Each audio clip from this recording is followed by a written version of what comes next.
اب اس کے بعد جن کا ہم اور آپ انتظار کر رہے ہیں، میری مراد اس سے ہے فضیلت الشیخ مولانا جلال الدین صاحب قاسمی حفظہ اللہ، جو ہمارے اور آپ کے درمیان مالیگاؤں سے تشریف لائے ہیں۔ شیخ محترم کو آواز دیتا ہوں کہ آپ تشریف لائیں اور اپنے خطاب سے سامعین اور حاضرین کو محظوظ کریں۔ السلام علیکم ورحمۃ اللہ وبرکاتہ۔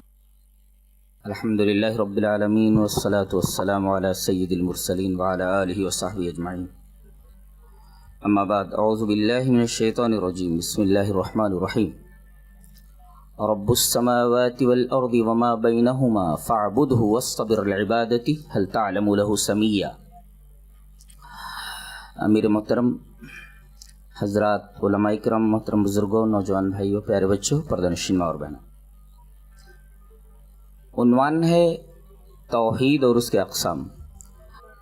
تو چونکہ وقت بہت کم ہے اور عنوان انتہائی تفصیل طلب ہے، تو چند بکھری باتیں مختصر وقت میں بیان کر دیتا ہوں۔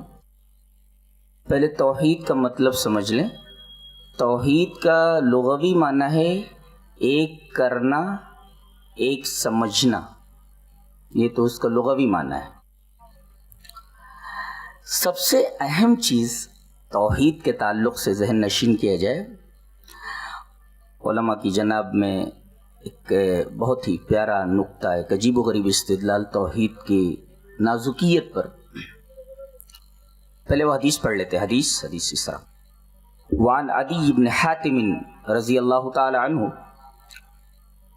ان رجلا خطب عند النبی صلی اللہ علیہ وسلم فقال من یطع اللہ ورسولہ فقد رشد ومن یعصہما فقد غوا۔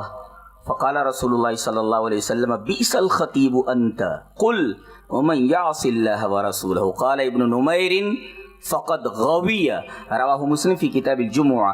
حضرت امام مسلم رحمہ اللہ اس حدیث پاک کو ایسے ہی مسلم کتاب الجمعہ کے اندر لائے۔ راوی جیسا کہ معلوم ہے حضرت عدی بن حاتم رضی اللہ تعالیٰ عنہ فرماتے ہیں کہ نبی کریم صلی اللہ علیہ وسلم کے پاس ایک اوریٹر، ایک خطیب، ایک مقرر، تقریر کرنے والا کھڑا ہوا، اور اس نے تقریر سے پہلے جو خطبہ مسنونہ ہوتا ہے اس کو اس طرح پڑھا اس نے،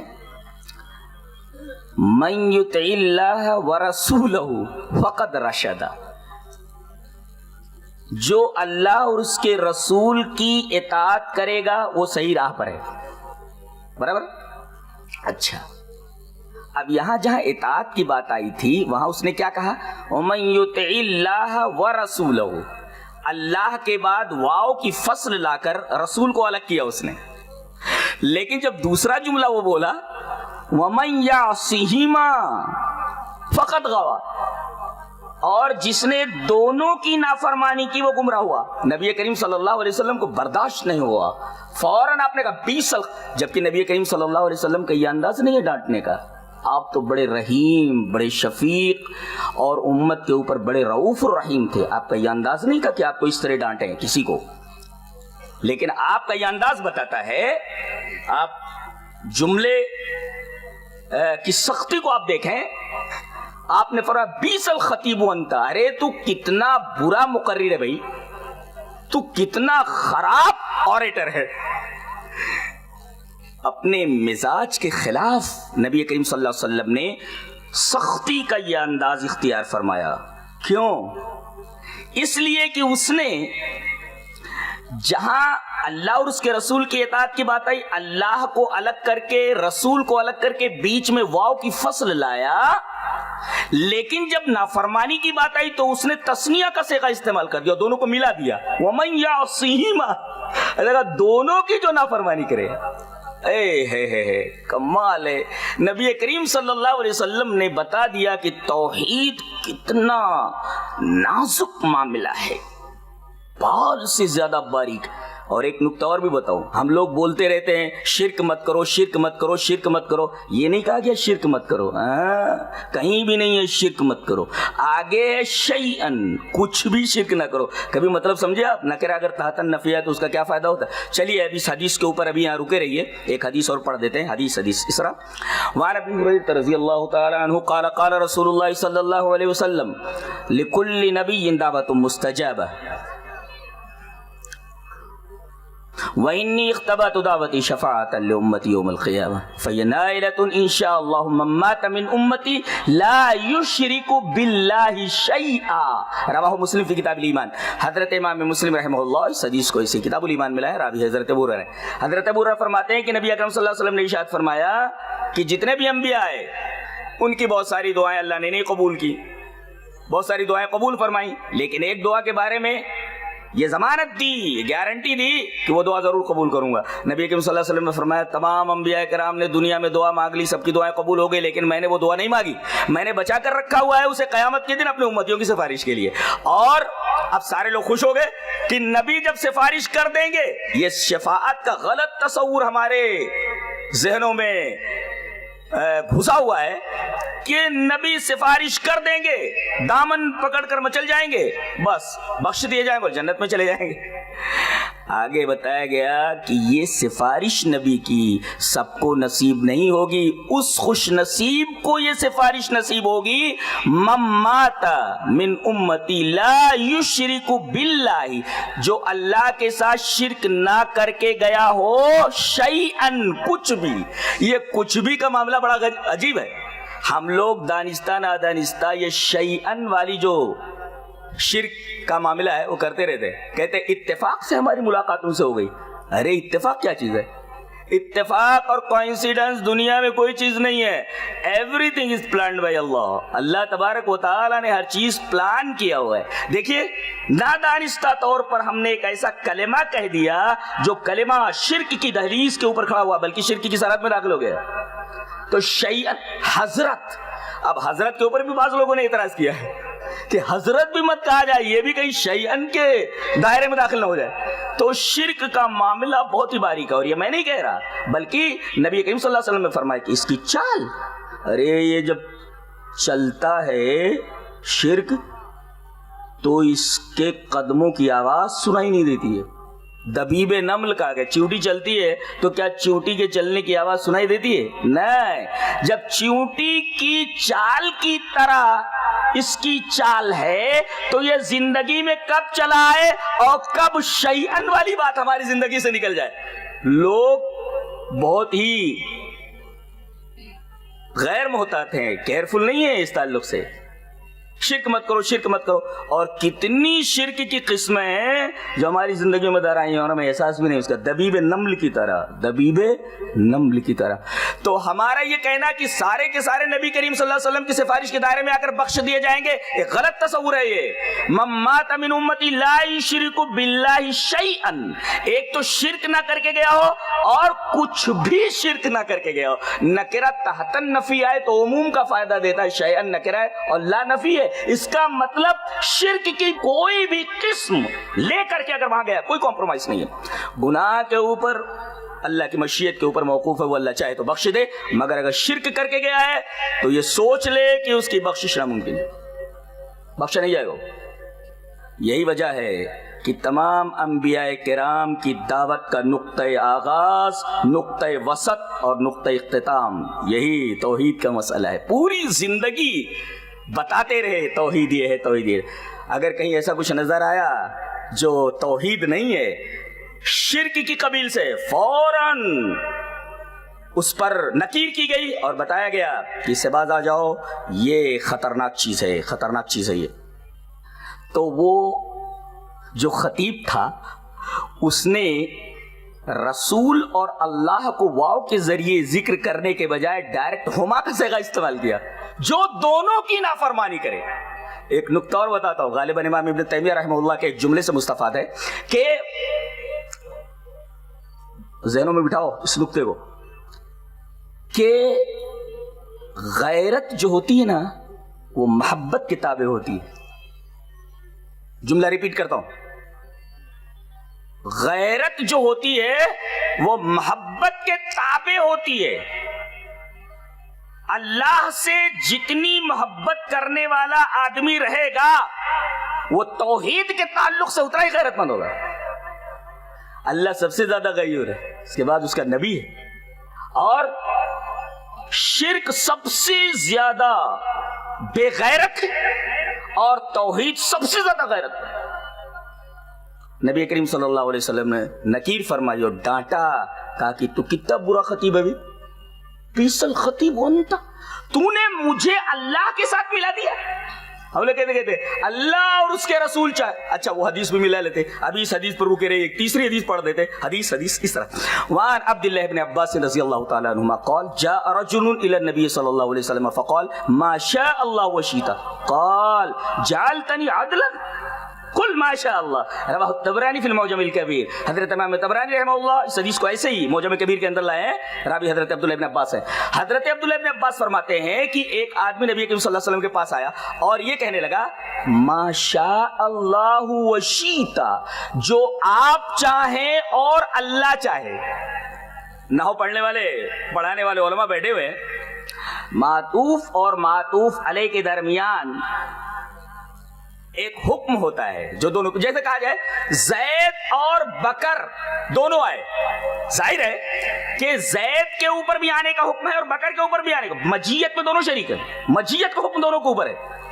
تو اب یہ اگر کہا جائے کہ جو اللہ چاہے اور جو آپ چاہے تو مشیت کے اندر دونوں شریک ہو گئے. گویا کہ اس آدمی نے مشیت میں اللہ کی رسول کو شریک کر لیا.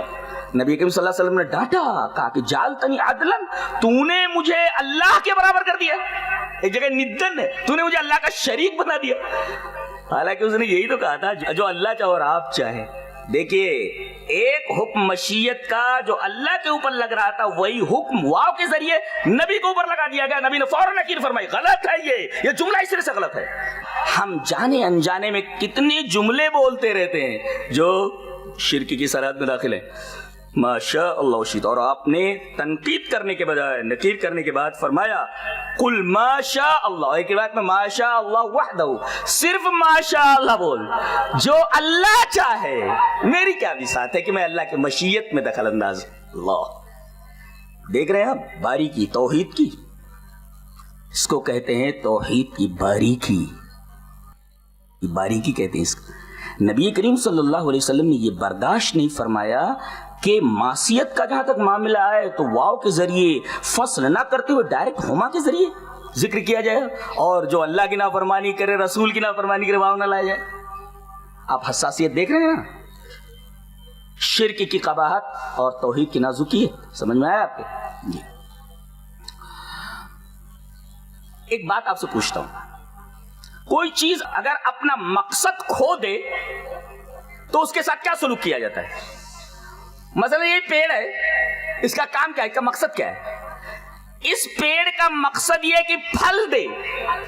اگر یہ اپنا مقصد کھو دے یعنی پھل دینا چھوڑ دے تو اسے کاٹ کر کے چولہے میں لگا دیتے ہیں, جلا دیتے ہیں.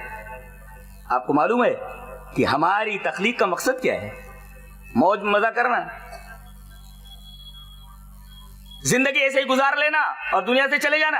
قطعاً نہیں. اللہ تبارک تعالیٰ نے فرمایا جیسے ہر چیز کا ایک مقصد ہے, یہ درخت ہمارے سامنے اس کا مقصد ہے پھل دینا, اور کوئی چیز اگر اپنا مقصد کھو دے تو اسے کاٹ دیا جاتا ہے, جلا دیا جاتا ہے, چولہے میں جھونک دیا جاتا ہے.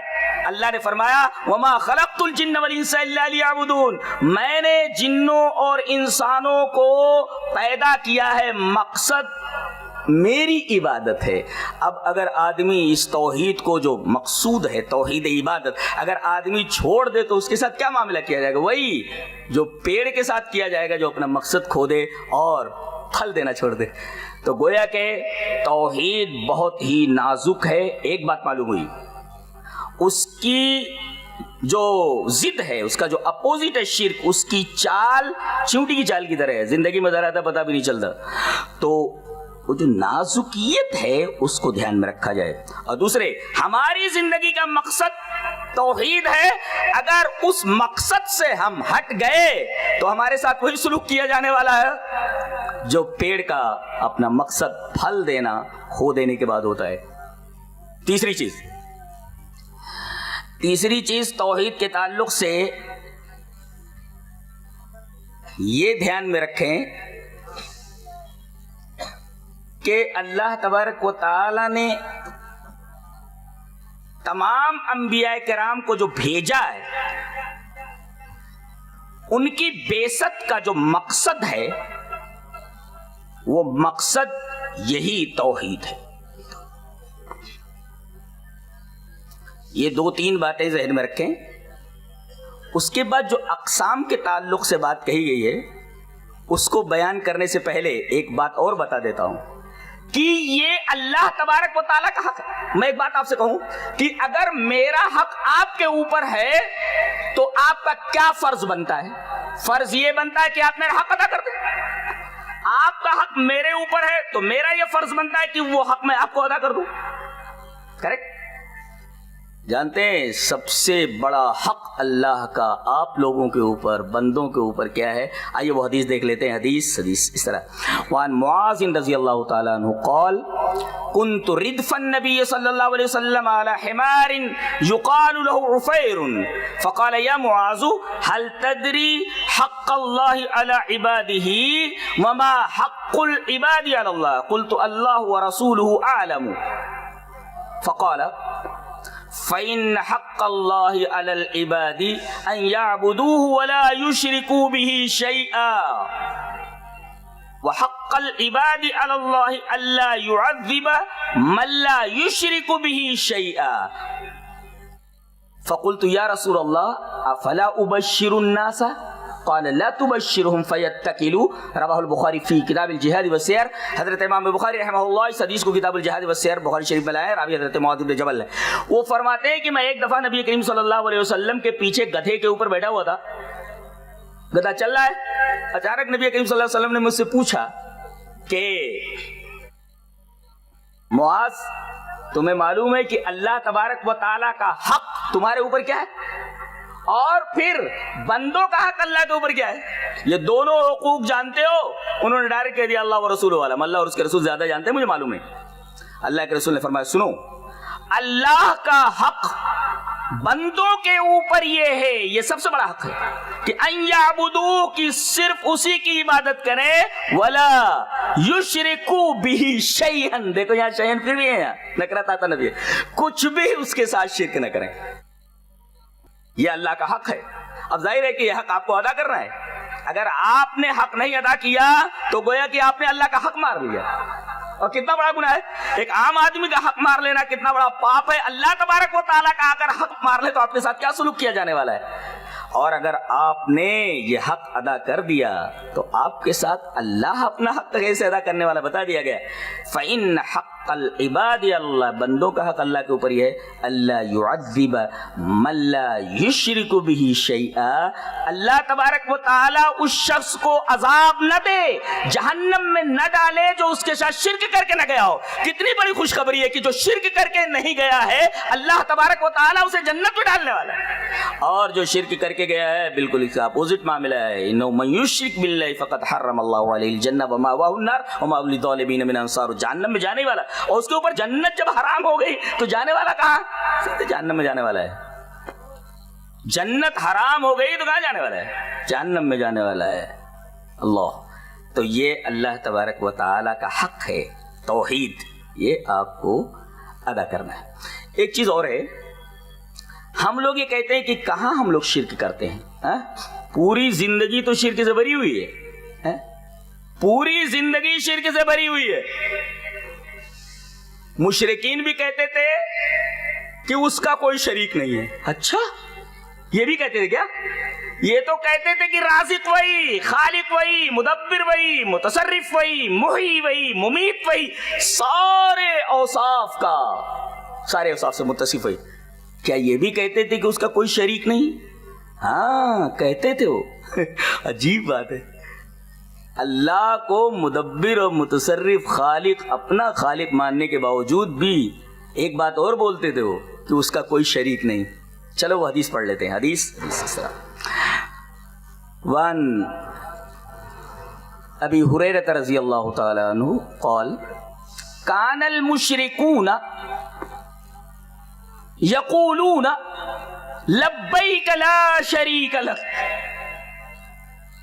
قال فیقول رسول اللہ صلی اللہ علیہ وسلم ویلکم قد قد فیقولون الا شریکا هو لک تملکه وما ملک یقولون هذا وهم یطوفون بالبیت. رواہ مسلم فی کتاب الحج. حضرت امام مسلم رحمہ اللہ اس پوری حدیث کو ایسے کتاب الحج کے اندر لائے کہ مشرکین کہتے کان المشرکون یقولون، مشرکین یہ کہتے تھے اے اللہ ہم تیرے دربار میں حاضر ہیں، ہم تیرے سامنے حاضر ہیں، لبیک لا شریک لک، ہم اعتراف کرتے ہیں کہ تیرا کوئی شریک نہیں. اللہ دیکھ رہے ہیں آپ، یہاں بھی نکرت آتا نفی ہے، وہ بھی لا نفی جنس ہے، باقاعدہ شریک کے اوپر داخل ہے. لا رجل فی الدار کی طرح لا شریک لک، تیرا کوئی بھی شریک نہیں. جیسے کہا جائے نا لا رجل فی الدار، جن سے رجل کا کوئی بھی آدمی گھر میں نہیں ہے، لا رجل فی الدار. اسی طریقے سے شرک کی کوئی بھی جنس کا جو معاملہ ہے، تیرا کوئی بھی شریک نہیں ہے. یہ دیکھو بول رہے ہو تیرا کوئی شریک نہیں، سب کچھ ماننے کے بعد بولتے تھے تیرا کوئی شریک نہیں. اب بتائیے اگر مشرکین یہ اعتراف کرتے ہوں کہ اے اللہ تیرا کوئی شریک نہیں، پھر انہیں مشرک کیوں کہا گیا؟ پھر انہیں خوشخبری دی گئی جہنم کی کہ تمہیں جہنم میں ڈال دیا جانے والا. ارے بھئی ایک آدمی اللہ کو سب سے بڑا مانتا ہے اور یہ اقرار کرتا ہے کہ تیرا کوئی شریک نہیں، تو مشرک کیسے ہوا؟ جب وہ بول دیتا ہے کہ بھئی تیرا کوئی شریک نہیں تو مشرک کیسے ہوا؟ تو وہاں ایک لفظ ہے، غور کیا جائے، کان المشرکون یقولون، بات تھی ان کی، خالی بات تھی. عقیدہ کیا تھا؟ عقیدہ آگے بتایا گیا. نبی کریم صلی اللہ علیہ وسلم فرماتے ہیں کہ جہاں تک یہ بات تم نے کہی ہے نا لا شریک لک، اے اللہ تیرا کوئی شریک نہیں، قد اسٹاپ، یو اسٹاپ، رک جاؤ. ارے تمہاری خرابی ہو، رک جاؤ، آگے کچھ مت بولو. تم نے اللہ کو بڑا مان لیا اور یہ بھی اقرار کر لیا کہ اس کا کوئی شریک نہیں، یہ تم نے کہہ دیا. ارے رک جاؤ، قد. لیکن وہ رکتے نہیں تھے، یہ اقرار کرنے کے بعد کہ تیرا کوئی شریک نہیں، یہ بولتے تھے ایک شریک ہے تیرا کہ وہ تیرا مالک نہیں مگر تو اس کا مالک ہے. یہی ہے جو آج شرک ہے. کیا کہ توحید اسماء و صفات کا مطلب اب وہ بتا دوں یہیں پر کہ توحید کی 3 قسمیں جو ہے نا، توحید ربوبیت، توحید الوہیت، توحید اسماء و صفات، ان تینوں کے درمیان ربط جانتے ہیں کیا ہے؟ یہ توحید ربوبیت یہ دلیل ہے اس کی توحید الوہیت کی، اور توحید الوہیت کی دلیل اسماء و صفات ہے، توحید اسماء و صفات ہے. یہ اس طریقے سے تینوں کا آپس میں تعلق ہے. ایک دلیل دے دیتا ہوں میں. شروع میں کہا گیا، ایک دعویٰ کیا گیا، اللہ خیر عما یشرکون، اللہ فرما رہا ہے اللہ بہتر یا مشرکین کہ یہ معبود. ارے کٹے سے کٹا مشرک بھی یہ نہیں بول سکتا کہ بھئی اللہ سے بہتر یہ لوگ ہیں. پھر اللہ تبارک و تعالیٰ نے دلائل پیش کیے. امن خلق السماوات والارض وانزل لكم من السماء ماء فانبتنا به حدائق ذات بهجة ما كان لكم ان تنبتوا شجرها اإله مع الله بل هم قوم يعدلون. یہ زمین اور آسمان کس نے بنائے؟ دیکھو تخلیق، یہ تخلیق ربوبیت ہے، ربوبیت کے دائرے میں. اور آسمان سے پانی کس نے برسایا؟ یہ بھی ربوبیت ہے. اور باروں نے باغات کس نے اگائے؟ یہ بھی ربوبیت ہے. ماں کان لکم ان تنبتوا شجرہ، تمہاری اوقات نہیں کہ تم ایک درخت پیدا کر سکو. کوئی سائنٹسٹ یہ دعویٰ نہیں کر سکتا، کوئی بابا یہ دعویٰ نہیں کر سکتا، اور کوئی بھی یہ دعویٰ نہیں کر سکتا کہ وہ ایک درخت پیدا کر سکتا ہے. ارے غیر جاندار سے جاندار پیدا کرنے کی تمام کوششیں سائنٹسٹ کی ناکام ہو چکی ہیں. آج تک کوئی بھی غیر جاندار سے جاندار نہیں بنا سکا ہے. وہ ڈولی بنایا تھا اس نے، سوئس کوئی سائنٹسٹ تھا، اور کیا کیا اس نے؟ بھائی خلیہ لے لیا اس نے، اس کے بعد اس نے بنایا. ارے بھائی بے جان چیز سے بناؤ نا، بے جان چیز سے بنا کر کے بتاؤ. تو ماں کا تمہاری اوقات نہیں، ماں کان لکم کا کیا ترجمہ کیا جائے؟ تمہاری اوقات نہیں کہ تم ایک اس کا درخت اگا سکو. اس کے بعد دیکھو الہ مع اللہ، کیا اللہ کے ساتھ، دیکھو الوہیت، یعنی دلیل بنایا گیا ربوبیت کو الوہیت کی. اور پھر امن جعل الارض قرارا وجعل خلالها انہارا وجعل لها رواسي وجعل بین البحرین حاجزا. ارے زمین کو قرارگاہ کس نے بنایا؟ اللہ. اس کی کشش ثقل اتنی نہیں ہے کہ آدمی جو ہے زمین میں دھستا چلا جائے، اور اتنی کم بھی نہیں ہے کہ زمین پر جب چلے تو لڑکنے کھاتا پھرے، ایسا بھی نہیں ہے. زمین کو قرارگاہ بنایا اور دریا بنائے، دونوں ساتھ ساتھ چلتے ہیں لیکن دونوں کا جو سرفیس ٹینشن ہے وہ الگ الگ ہوتا ہے. اللہ وقت نہیں ہے بیان کیا جاتا. اور اس کے بعد پھر پوچھا گیا الہ مع اللہ، اللہ کے ساتھ کوئی اور؟ دیکھیے توحید ربوبیت کو دلیل بنایا گیا. توحید الوہیت جو دعویٰ ہے یہ میں ہی الہ ہوں، میری ہی عبادت ہوں. اور آخر میں یہ بیان کر دیا گیا جب میں ساری چیزیں یہ سب تم اقرار کرتے. اچھا سکوت اس بات کی دلیل ہے کہ ان کے پاس کوئی جواب نہیں. یہ سکوت اس بات کی دلیل ہے کہ مخالف کے پاس اس کا کوئی جواب نہیں ہے کہ یہ سارے کام اللہ ہی کرتا ہے. تو سوال یہ کیا گیا کہ سارے کام کرے اللہ اور عبادت کا مستحق کوئی دوسرا قرار تھا؟ یہ تو بے عقلی ہے. کتنی بیہودہ اور فضول بات ہے کہ یہ سارے کام کرے اللہ اور عبادت کا مستحق کوئی اور. اللہ عبادت کا مستحق اور ہے، وہ کیسے ہو سکتا ہے؟ یہ بتائے گا. اچھا ایک بات اور بتا کر کے بات کو ختم کر دیتا ہوں. توحید جو ہے نا اگر آدمی کی زندگی میں نہیں ہے اس جیسا تھالی کا بیگن اور کوئی نہیں. قرآن میں ہے کہ آدمی تھالی کا بیگن ہوتا ہے. کیسے؟ اللہ نے فرمایا فَإِذَا رَكِبُوا فِي الْفُلْكِ دَعَوُا اللَّهَ مُخْلِصِينَ لَهُ الدِّينَ. جب تم کشتی میں سوار ہوتے ہو تو صرف اللہ کو جب کوئی مصیبت آ گئی، کشتی ڈاماڈول ہونے لگی، تلاطم میں آ گئی، اب ڈوبی کی تب ڈوبی، تو تم اللہ ہی کو پکارتے ہو. فلما نجاہم الی البر، جب تم کو ہم نجات دے کر کے خشکی پر پہنچا دیتے ہیں تو اذا ہم یشرکون، تو شرک کرنے لگتے ہو. اب دیکھو جب تک آدمی مصیبت میں تھا اللہ کو یاد کیا اور جیسے ہی وہ سکھ میں پہنچا شرک کرنے لگا. تو یہ تو تھالی کا بیگن ہوا کہ نہیں ہوا؟ کبھی ادھر کبھی ادھر. یعنی دکھ میں تو اللہ کو یاد کرتا.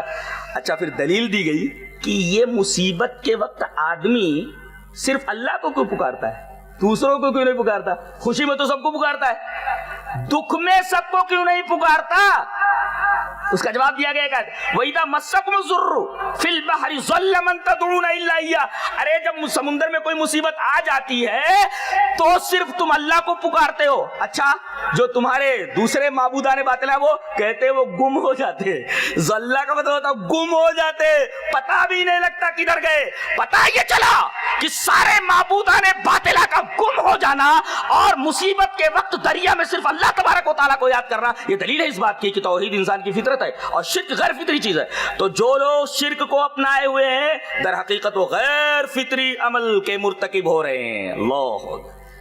اور یہ تو کہا گیا ایک حدیث پڑھ کر کے بات کو ختم کر دوں کہ توحید فطرت ہے. حدیث اس طرح وعن ابی ہریرہ رضی اللہ تعالی عنہ قال قال رسول اللہ صلی اللہ علیہ وسلم كل مولود يولد على الفطرة فابواه يهودانه او ينصرانه او يمجسانه كما تنتج البهيمة هل تحسون فيها من جدع ثم يقول واقرؤوا ان شئتم فطرة الله التي فطر الناس عليها لا تبديل لخلق الله رواه احمد في مسنده. حضرت ابو ہریرہ فرماتے ہیں کہ ہر بچہ فطرت پر پیدا ہوتا ہے. بعض لوگوں نے اس کی تفسیر اسلام سے کی ہے، بعض لوگوں نے فطرت کی تفسیر توحید سے پیدا کی ہے. یعنی انسان کی فطرت ہی توحید ہے.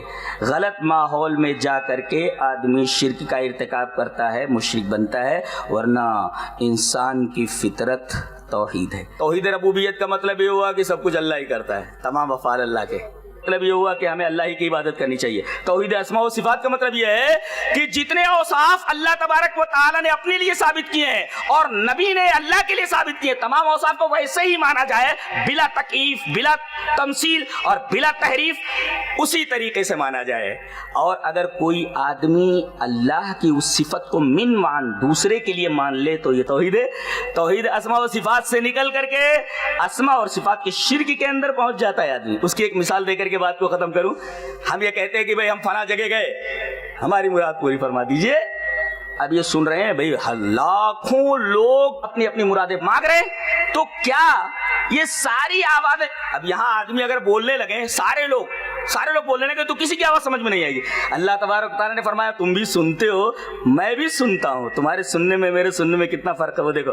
انہ یعلم الجہر من القول. میں پہلے حیران ہوا کہ انہ یعلم الجہر من القول کیوں کہا گیا. یہ کہا جاتا کہ دھیرے بولتا ہے آدمی تو اللہ کے علاوہ کوئی نہیں سنتا، یہاں زور سے بولتا ہے تو اللہ تبارک تعالیٰ سنتا ہے. یہاں جہر کہہ کر کے بات کیا کہی جا رہی ہے؟ بتایا گیا کہ بہت سارے لوگ، لاکھوں لوگ ایک جگہ جمع ہو کر کے مختلف زبانوں میں اگر اللہ کے سامنے اپنی اپنی مرادیں پیش کر رہے ہوں تو اللہ تبارک و تعالیٰ سب کی آوازوں کو ڈیفرینشیٹ کر لیتا ہے، ممیز کر لیتا ہے، سب کی مرادیں پوری کر دیتا ہے. یہ اور کسی انسان کے بس کی بات نہیں. اگر آدمی یہی صفت بے عینی کسی مخلوق کے اندر مان لے، یہ شرک فی الاسماء و صفات ہے. یہ سمجھ میں آیا؟ اللہ تبارک و تعالیٰ ہمیں نیک عمل اور اچھی سمجھ کی توفیق عطا فرمائے. وآخر دعوانا الحمدللہ رب العالمین. جزاکم اللہ واسن الجزا. حضرات، بہت ہی گراں قدر خطاب آپ سماعت فرما رہے تھے توحید کے تعلق سے. اللہ رب العالمین سے دعا ہے کہ اللہ رب العالمین ہمیں اور آپ کو توحید کی حقیقت سمجھنے کی سعادت اور توفیق عطا فرمائے.